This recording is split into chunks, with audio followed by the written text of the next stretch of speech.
Super. Dhoni என்னம்மா பாரு என்னது?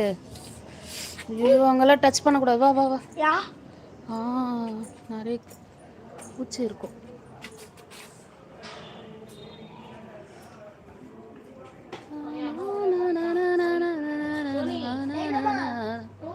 வா வெளியே ஒரு பூ இருக்கு, செம்மையா இருக்கு பாரு டோனி. வெளியில ஒரு பூ இருக்கு, இங்க பாரு டோனி, இங்க பாரு. நிறைய பூ. இந்த பூ அழகா இருக்குல்ல. இருங்க நான் உங்களுக்கு பெருச்சு காமிக்கிறேன். இங்க பாருங்க காய்ஸ், அழகா ஒரு 2 பூ பூத்து இருக்கு.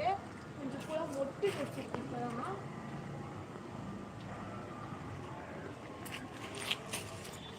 நிறைய வச்சிருக்கு.